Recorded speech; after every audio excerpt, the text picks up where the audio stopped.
through the Central Bank of Nigeria wants to confiscate it. That is false. That is not true.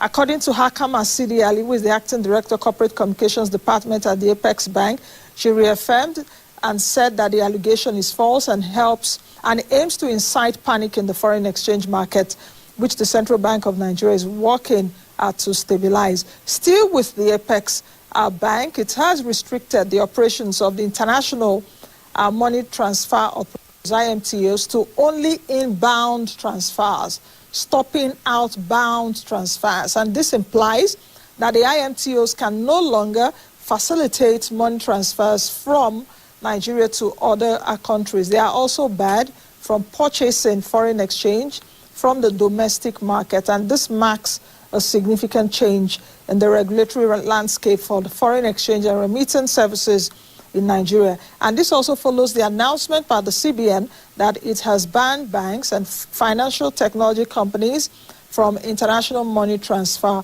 services. Of course, the IMTOs are the Western Unions and the MoneyGrams that you know. A significant political shift is potentially on the horizon in Namibia following the passing of the President Hengiob in office on Sunday. Hengiob died aged 82 in the early hours on Sunday after a brief battle with cancer. And this was announced in an address by the country's acting president, Nangolo Mhuba, and he declared that he had no intention to run in elections due at the end of the year. Do we have that so that we can take that?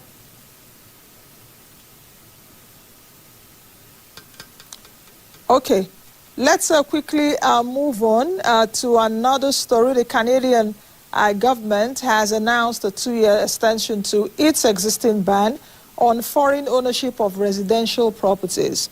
And this policy adjustment is part of a bigger strategy to make housing more accessible to Canadians amidst rising concerns over increasing prices in urban and rural housing markets across the country.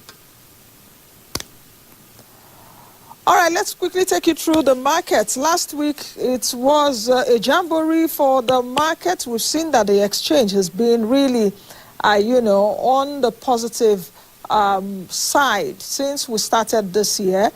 The market ended the week on a positive note, recovering losses as the All-Share Index gained about 197 basis points week on week to settle at 104,421.23 points. The year-to-date return stands at around 39.65%, while market capitalization settled at 57.15 trillion naira. FBNH, I don't know why I always mix that.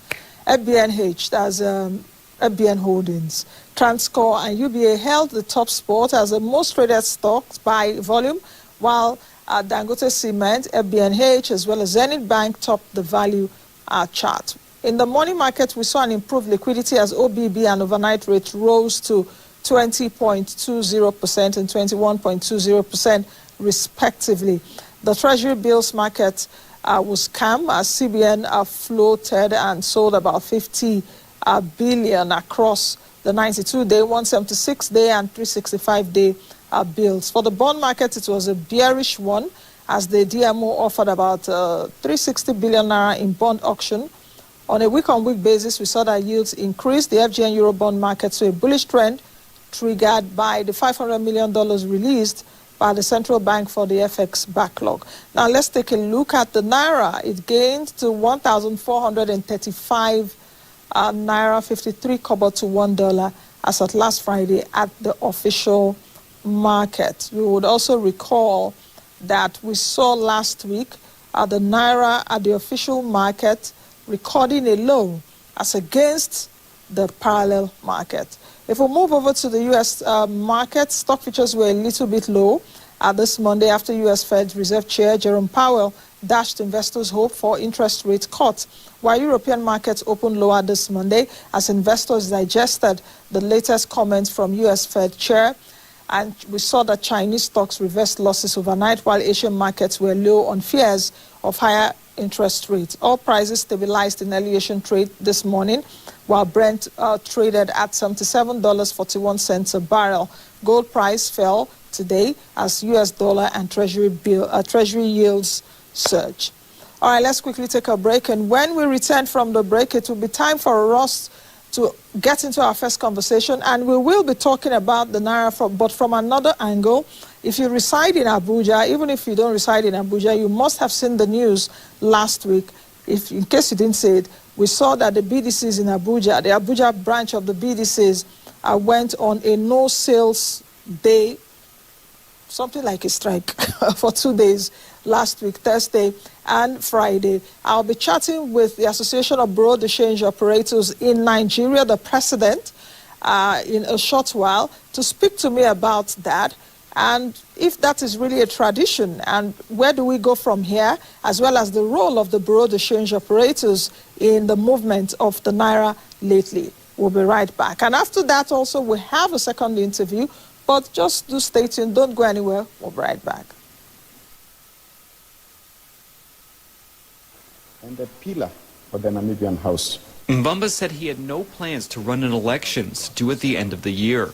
That opens the door for Ntumbo Nandi-Ndaitwah, who replaces Mbamba as vice president.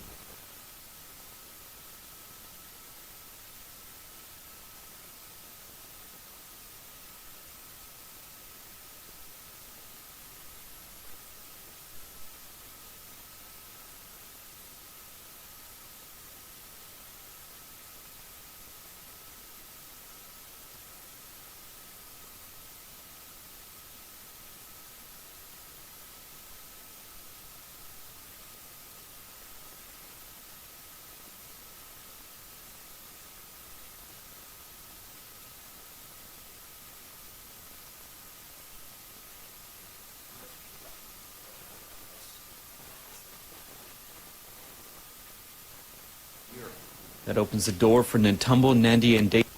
And the pillar for the Namibian House. Mbamba said he had no plans to run in So help me God. So help me. the year. That opens the door for Ntumbo Nandi-Ndaitwah, who replaces Mbamba as vice president.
All right, welcome back. Let's quickly take this first interview. I had earlier said that I will be speaking with Aminu Gwadabe, the president of the Association of Bureau de Change Operators of Nigeria. We'll come back to him in a while. We're trying to sort out his connection. But my second guest is on already. He's Mr. Awan Rafsanjani. He is the head of Transparency International here in Nigeria. You will recall that just a few days ago, the rankings came out and it showed us that Nigeria moved 5 places up from 150 to 145 on the list. Mr. Rafsanjani, good morning and thank you for joining us this morning. Thank you. Good morning. Good morning. So we're talking about Nigeria's latest ranking on the corruption index. Is this something we should celebrate? 5 places up. Well, thank you very much. I think it is important to also clarify the score which Nigeria actually got improvement with 1 point. With 1 point is what is actually the most important thing. If you look at what we had last year, we had 24, and this year we have 25. That is the one that is actually more important. Those other ones are, function of a country or some country that have actually either improved or decreased, and their position shifts. And therefore, what we had actually should be talking about is the one score, not really the issue of the 5 places. The 5 places is just a function of some countries moving either up or going down, and the country will now, get that position. So, but all the same, Nigeria, given the fact that we have actually made this point, is something that we should actually encourage government to do more in order to block leakages, in order to deal with issues of bribery, diversion of public funds, use of public office for private gains, as well as also nepotism in civil service, as well as state capture, which we have seen, clearly happening in Nigeria. And some of the reason why Nigeria actually even got that one, score is the country ability to establish beneficial ownership register. What we've been talking about, how some, public official using companies, sometimes even directly under their name, to be siphoning or to be giving themselves contracts without due process, or to even be giving themselves tax holiday. So this is one reason why we believe that the enactment of the beneficial ownership, what Nigeria made commitment in 2016 anti-corruption conference in London to enact. We congratulated the government and we supported government, in the process of establishing the beneficial ownership register, where we will be able to know how many, or who are involved in particular companies, which clearly, many of those companies have not been, responsible for paying taxes. Sometimes they get tax holiday, tax waiver, but there's nothing that is coming to Nigeria. Some public officials actually do have oil companies that they also do not want to pay tax. Then, of course, another thing that made Nigeria to move from 24 to 25 is, of course, the fact that anti-corruption agencies have been doing a lot in terms of recovery, in terms of arrest, and the recovery of us both at home and abroad. That is a very commendable effort by the anti-corruption agencies, who are actually helping to make sure that funds that have been diverted by public officials are actually retrieved. We also just recently hear how in some just few public officials, ICPC were able to recover a lot of houses from them, from civil servants. Just to civil servants, they have over 100 houses in Abuja, and these are, of course, proceeds of corruption. So we commended anti-corruption agencies for this effort, and that signal the intention of government to really go after those who are looting the nation. Of course, the vibrancy of the media and civil society space in Nigeria, despite attempts to bundle them, they has also been able to help to give the country, space and opportunity to be able to advocate and do a lot in terms of effort to fight corruption. Their advocacy to advocate for legal framework and implementation of those legal frameworks that we have is also what has given us this thing. But however, we have a lot of work to do. For example, judicial corruption is one of the major stumbling blocks that we have in this country for Nigerians to realize their justice. Access to justice, especially at local level, is very difficult. The magistrate, the corruption in the courts, lower courts, and even virtually every court is also of a worry to Nigerians.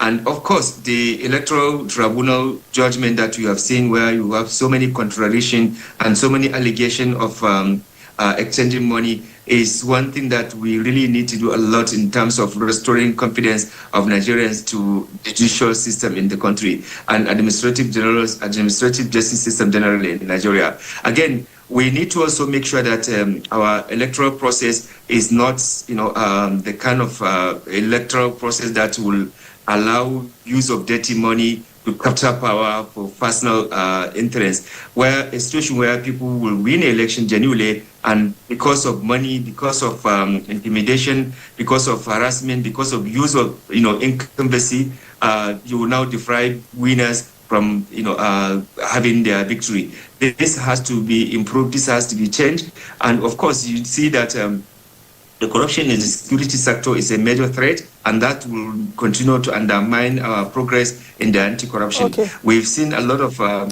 corruption happening in the security sector, which definitely has a bigger repercussion. And therefore, we are urging the Nigerian government to do everything possible to ensure that the security sector reforms are carried out in order to ensure the Nigerians being safe and protected.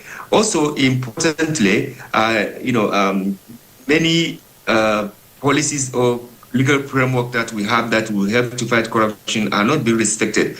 We have public procurement law. Government is not doing much to comply with the public procurement law.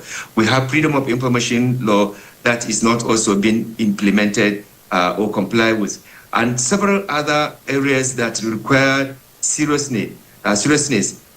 We need to support EFCC, ICPC, Code of Conduct to be able to do their work. If you look at their budget, very shameful. How do you expect anti-corruption, organization like EFCC, ICPC, Code of Conduct to do their work when you are starving them from the funds? In fact, in some instances, some legislators, have been alleged to be demanding for, money. You can imagine, to pass their budget. This National Assembly must come clean from it. It must come out to ensure that it send out a clear message to Nigerians that their members are not collecting bribe before they pass their budget. Otherwise, if they continue with that kind of impression by Nigerians, it will also undermine the integrity of the National Assembly, and therefore we can never see any good rating if we continue to be doing that. So, okay, of course, Mr. again... Just hold on a bit. You said a lot, and let me interrogate you further. You said it's not something that we should really cheer on, because Nigeria just got 1 point, and as a result, we moved up to 145, because some other countries were either frozen or some other countries moved up. But you alluded to the fact that some things have actually also been done. Let's take a look at in the past few years. I also noticed that Nigeria's ranking in the past few years has been between the numbers of 24 and 28, perhaps in the last 10 years. Why has this been like this? We've had the worst corruption ranking, at least in the last 10 years. And it's really ironic for the fact that the former President Buhari, was voted in. He's seen as a corruption czar, as it were. The people voted him in that he should tackle corruption, and yet Nigeria scores hovered around 24 to 28 in the last 10 years. Why is this way? And with this index that we have right now at 25 over 100, What do you think could be done moving forward? That's one. Number two, you talked about the EFCC and the ICPC, that their budgets are not enough. How do you expect them to fight corruption? Can we also ask the question that from the budgets that they've had in the past few years, what have they done in terms of the fight against corruption? Nigeria is one place in the world where you have a lot of political office holders, that seemingly live very lavish lifestyle as against the majority of Nigerians, the majority of us. How do you think that the anti-corruption agencies, the ICPC, the EFCC, even the Code of Conduct Bureau, as it were, because these officers are also supposed to declare their assets and all of that. How do you think that they should move, considering that we have a new sheriff in town, who is President Bola Ahmed Tinubu? Let me start with this last question. I guarantee you that if there's no effort coming from EFCC, ICPC, at least these two organizations, the overwhelming corruption instances you will see in this country, it will really run us worse than where we are today. But despite the challenges of lack of proper funding, despite the challenges of political interference, despite the fact that they are facing intimidation and harassment, they are doing their best within the context of what they find themselves in the country. And if you take away the effort they are making, the kind of routine, the kind of corruption that you will see in Nigeria, you will actually be wondering whether some people really have fear of God, or they are actually even really interested in their country, given the consequences of corruption, which lead to where we are in terms of putting Nigerians into security risks. Because as a result of this corruption, money that are budgeted for arms and ammunition are being stolen by public officials. And you can see that how they have been detecting and getting this money from these people and preventing it. ICPC have done a lot in terms of preventing even from corruption. They collected a lot of money from National Assembly in the name of constituency project, either from the contractors or from the National Assembly members by themselves. And they collected a lot of money and properties from civil servants. I tell you, the EFCC, ICPC are doing their best. Despite the political control, political interference. If they've collected a lot of monies and hold on, Mr. Rafsanjani, sorry for butting in. If they've collected a lot of money from civil servants and the politicians and the houses and co, where are they plowing it into? Because, of course, you are the head of Transparency International here in Nigeria, so I suppose that you engage with the anti-corruption agencies regularly. That is why you are telling me this. But when they confiscate those properties and monies, what is the report they give to you and your colleagues too? Is it a matter of just confiscating and collecting monies from them? Do they take it back to the state coffers? What has been done concerning that? Then secondly, is that even the anti-corruption officials too have also been allegedly, pointed fingers at, that some of these corruption cases, some of their officials also take monies and take kickbacks to be able to put the files under the table again. It's just a few ones that we get to hear. So first and foremost, before the advocacy from civil society to have Procedure of Crime Law Act, there has been some kind of concern that we expressed, because several agencies are recovering assets, locally and domestically, and there's nowhere you can have a database of where all these assets have been recovered.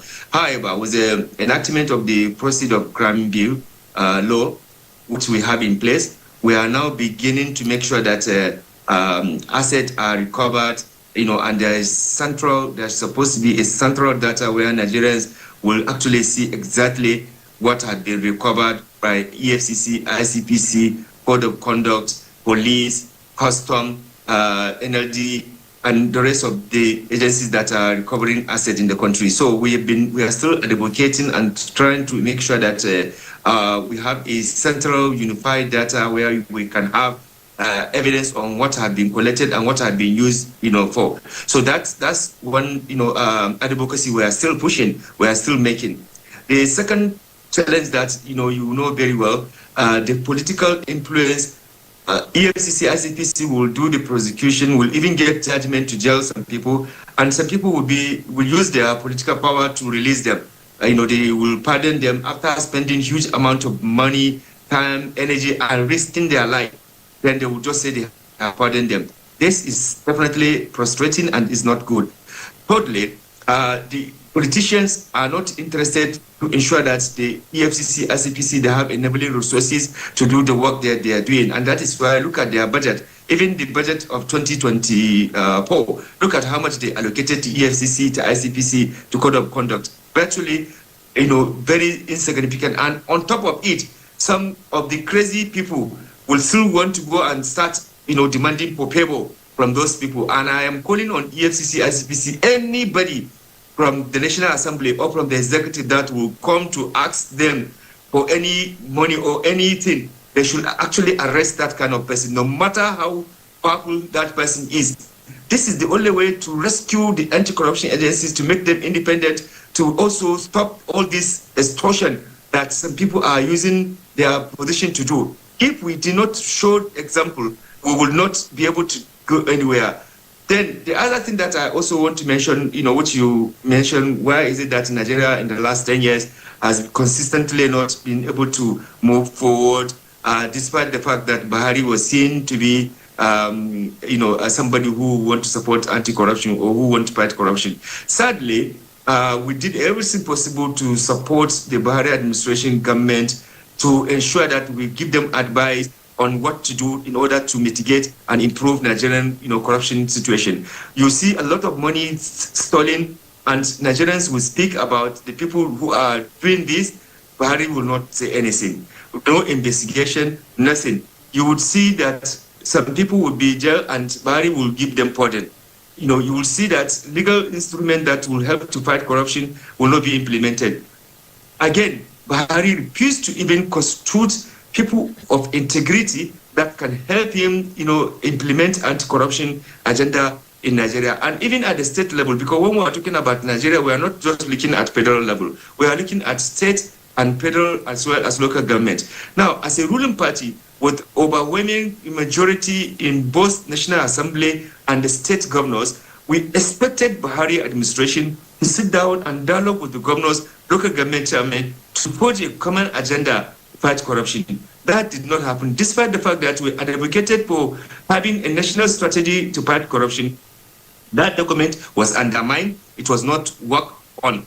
Even when assets are recovered, you could see that those assets are not accounted for. So this is the reason why Nigeria has consistently not been able to make progress. You see, government say that they have the list of people who are financing terrorism, who are doing illicit financial flow. Nobody would be arrested, nobody would be prosecuted. So with such kind of impunity, with such kind of judicial also corruption, there's no way you can expect the country rating to change. Everybody knows that bribery is like a daily affairs. If you go to police station, you are likely going to be extorted. If you go to immigration for passport, you are likely going to be extorted. If you go to renew the driving license or to get driving license, you are likely going to be extorted. If you go to hospital, you are likely to be extorted. If you go and look for admission in the university or a tertiary institution, you are likely going to be extorted. So corruption is everywhere. Of course, okay, so the next question is sell. Yes. For sell. Mr. Rafsanjani, I agree with you and some of the things you've said. The next question will really be, why is corruption thriving in the country? I also, sympathize with the anti-corruption agencies like the EFCC. I know that for this year, their budget is about 76 billion naira, but I think it was cut to 43 billion naira. And the FCC chair was speaking a few weeks ago in terms of upping that budget. ICPC also facing the same thing. So I sympathize with them. But the question also is, from what you're saying, why is corruption thriving in the country? Is it economically related? Because even everywhere, in almost every sphere, people are looking for kickbacks, people that are supposed to be doing even their daily jobs. If you don't give them a kickback, they don't get to do it. So why is corruption thriving in Nigeria? What are the foundational issues, and why should we address it? How should we address it? This is a country now that has a minimum wage of 33,000 naira, even though the president has spoken of a wage award, but not everybody across board would even be able to pay that. Inflation is rising on a daily basis. Why do we still have, isn't that a precursor really to corruption? And how do you think we can address it very quickly? Let me also assure you that the workforce in Nigeria, especially from the government, is so insignificant compared to the number of people who are either self-employed or they are being employed by the private sector. So there is something that government is not doing right. When you are not leading by example, you are likely going to open this window. Now, as elected official or appointed official, you are moving with all sorts of flamboyant way of life. This is also increasing electoral violence because everyone knows that once you get in there, you are likely going to buy houses in Abuja, in Dubai, in London, in Paris, and therefore they will do everything possible to get in there, use dirty money, use, godfathers to get them there. And when they came in, there will not be any governance. So this is one problem we have. So we need to sanitize our electoral system to make sure that there should not be reward for looters. There should not be reward for people who have used violence to get in there. Once you are able to improve that and make sure that you have people of incapable, in fact, people with the character, good character, people with peer about people with established track record of service, if you have them there, you are likely going to reduce the tendency of corruption in public sector. Secondly, if Nigerians know that there's a consequences of you doing things, irrespective of your affiliation to the ruling party or to anything, and all this, sentiment of ethnic, religious, geographical, interests that people are pushing to protect crooks and criminals who have destroyed everybody in the country. If Nigerians, ordinary Nigerians, understand that there's no need to be backing people on the basis of ethnic, religious, geographical solidarity, I think we will also do something to reduce, the incidences of corruption. Of course, you need to improve the welfare of people who are protecting the citizens. The police continues to suffer humiliation. You know where they are living their barracks. Sometimes if you go, it's smelling. No funding for them. There is no funding for them to even go and detect crimes. If you look at the budget of police, it's nothing to write about. But look at the budget of military. We are not in external war. But look at the money that is being allocated every day to military because they have refused to fund other security, internal security that would have helped deal with insecurity in the country. Because the military should not be operating everywhere in Nigeria. The police should have been empowered, should have been equipped to be able to do this because they are more better in the position to do that. But because of course, because of mispriority of security sector, allocation of resources, even the Office of the National Security Advisor, his budget is bigger than even the police. Look at how ridiculous this thing is. So there's no way you will continue to starve the people who are supposed to guide you, that you don't expect them to also misbehave. So police and other security personnel salary is nothing to write about. And we need to ensure that there's a justice in terms of promotion, for the people that are supposed to be promoted. Again, if you are going to reduce these instances, you cannot have legal framework for decoration. Legal framework are meant to be implemented and complied with. In Nigeria, despite the laudable initiatives that we have to have freedom of information, to have public procurement law, to have fiscal responsibility law, to have quite a number of laws that if we comply with and implemented, you will have drastically reduced instances of corruption. Again, if you are actually helping to ensure that there's a sanction for people who have break the law, it would have also helped to reduce the sanction. And I think it is important that we embark on this preventive measure. The illicit financial outflow in this country is so ridiculous. We are, in fact, ECOWAS report says that Nigerian financial institutions are being used to finance terrorism. You had what EFCC chair just say last week.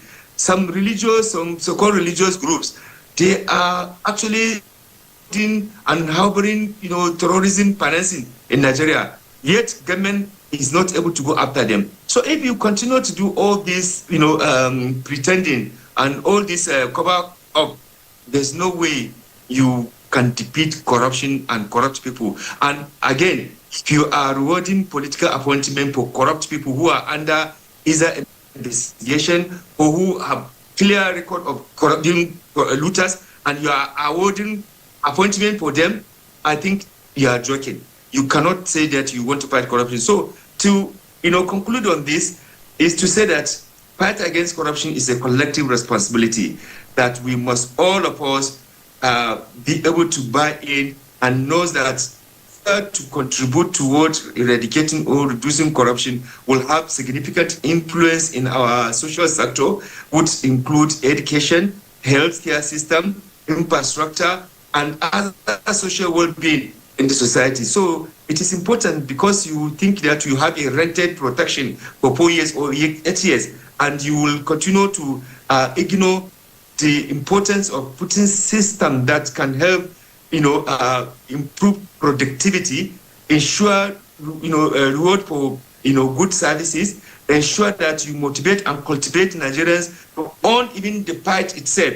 Then definitely we will not be able to make the necessary progress. We have a lot of challenges, and I believe that if the government is serious and committed, it's not just the federal government work, it is also state and local government. So we need to have everyone on table to ensure that we save our country from disgrace, from embarrassment. You carry Nigerian passport traveling to ordinary neighboring countries, they are looking at you as a yahoo, as a criminal, because Nigerian government has not shown political will to drastically deal decisively with corruption and corrupt people.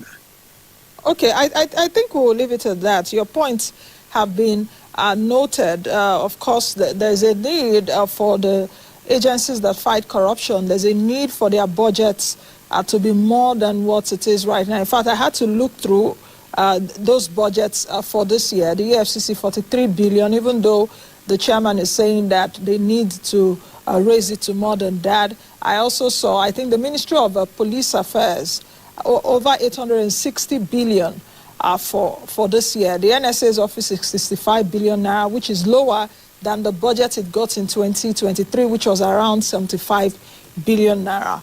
But thank you very much for coming. Let's speak again soon, and let's hope that for the next ranking, we will do better. Thank you very much, Mr. Rafsanjani. Thank you. Thank you. All right, I've been speaking with Mr. Hawal Rafsanjani, the head of Transparency International in Nigeria. Let's quickly take a break, and when we come back, I'll be chatting about Forex. That's Forex issues that will be when we return from this break. To stay.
All right, welcome back. Mr. Aminu Gwadabe is the president, Association of Bureau de Change Operators, Nigeria. Mr. Gwadabe, good to speak with you again. Good morning, and let's get straight to the matter. Mr. Gwadabe, are you there, and can you hear me?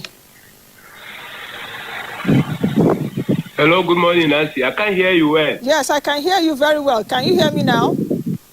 Yeah, I can hear you. Okay, speak to me about the no-sales policy that happened in Abuja last week. What was your conversation like with the chairman of the Abuja branch? I also know I spoke to a few Bureau de Change operators in Abuja this morning, and they told me that the no-sales policy is over, that they are trading now. But what was your conversation with the chairman of the Abuja branch? And this is the second time in 9 years that this kind of thing is happening. Well, thank you very much. I want to draw a caveat here that no sales order does not emanate from the central organ of the Association of Bureau de Change Operators of Nigeria. However, it is a manifestation of the issues around the market due to lack of liquidity. People are not making sales, and always the BDC are made to be the soft spot where they can vent their anger in terms of when volatility is happening in the market. So it's not a central directive, and we have intervened. Like you have said, you have found out that it has been suspended by those who were, aggrieved to have called for that stoppage in sale. We are licensed Bureau de Change. We are regulated by the Central Bank of Nigeria and also being tracked down by EFCC, NFIU. So, like you said, it has never happened in the history. You cannot hear a bank because of policies come up and say they will close their shop, or insurance company. So are professional. There are many channels of putting your aspiration, your agitation. One is collaboration, engagement. And I can say the regulators, the security agencies are engaging with us. So there is no point we rush into closing our shop. Okay, it will mean putting our left foot first before the right foot. So I will say it's a mistake, and it has been corrected. Okay, what kind of engagement are you having with the officials? Now, that's the Central Bank of Nigeria in this case, because last week also we realized that the official rate was lower than the parallel markets. In fact, that's the second time in history in this country, in 9 years, actually, that the official market rate for the Naira is lower than the parallel market. So what kind of engagement are you having with the Central Bank? The second question is... For us, it's a good news if the parallel market will be cheaper than the official market, because that will boom our business, because a lot of people like to patronize us. Okay. So it means supply, liquidity in the market. Now, my next question, sorry, sir. My next question is, where is your association? Where are your operators sourcing the dollars from?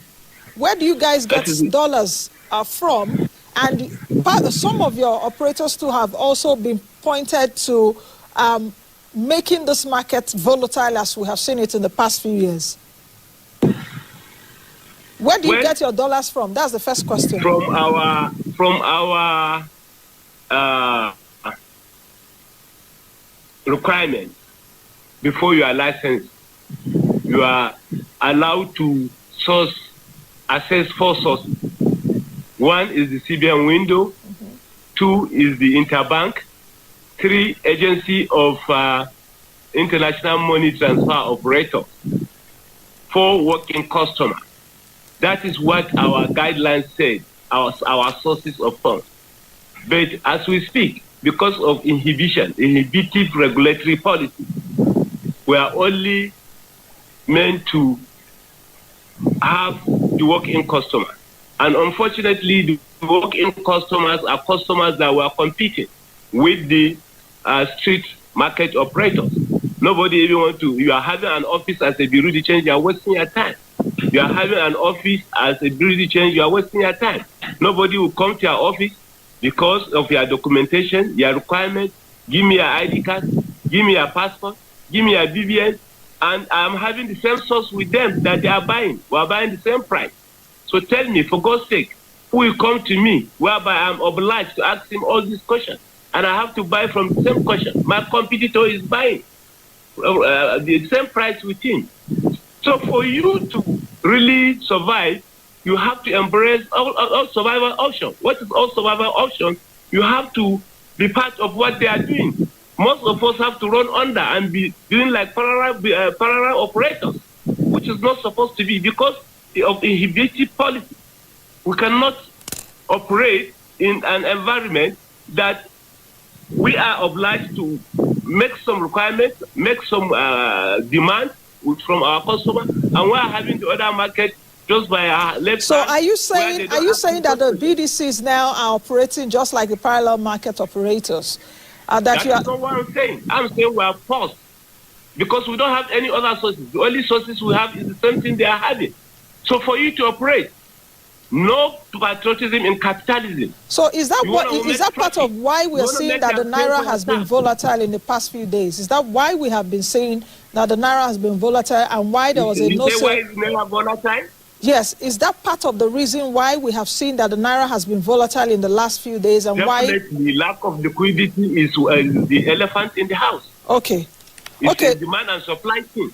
Okay. When they don't have liquidity, definitely the demand of that product, on the demand of the product, outstrip the supply, automatically the price will go up. Okay, just finally, because we have a few seconds. In fact, we are supposed to have ended, but I need to ask you this question. What has been your engagement with the Central Bank of Nigeria, headed by Cardoso? Is he open to working with your association? Yes, somehow he's talking to us through his own directors. They have been coming to us to say that very soon they are looking into how best to ensure that they harness the Bureau change so that we play our active role. The active role of the Bureau change is to moderate and correct the volatility in the market. Moderating and correcting roles were the third leg of the market. So I think that thinking on how best we can come together. So I think we just have to go at this moment. Thank you very much for joining us. I'll speak to you soon. Let's see how that goes.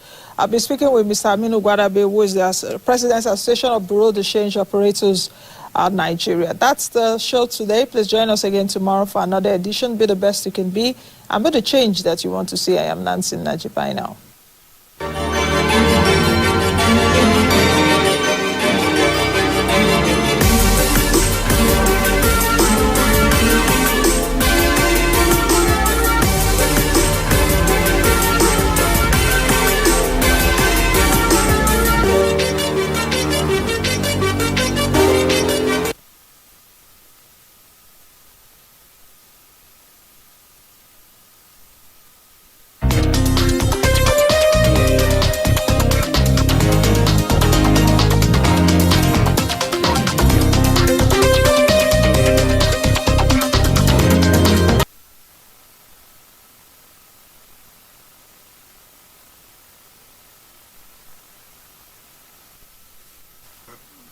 In 2013, the National Center for Missing and Exploited Children, known as NCMEC, received approximately 1,380 cyber tips per day.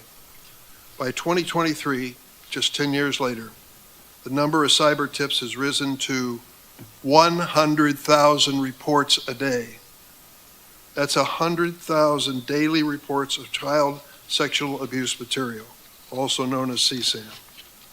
In recent years, we've also seen an explosion in the so-called financial sextortion, in which a predator uses a fake social media account to trick a minor into sending explicit photos or videos, then threatens to release them unless the victim sends money. In 2021, NCMEC received a total of 139 reports of sextortion, 2021. In 2023, through the end of October alone, this number skyrocketed to more than 22,000 of this crime. This disturbing growth in child sexual exploitation is driven by one thing: changes in technology. In 1996, the world's best-selling cell phone was the Motorola StarTAC. While groundbreaking at the time, the clamshell-style cell phone wasn't much different from a traditional phone. It allowed users to make and receive calls and even receive text messages, but that was about it. Fast forward to today. Smartphones are in the pockets of seemingly every man, woman, and teenager on the planet. Like the StarTAC today, today's smartphones allow users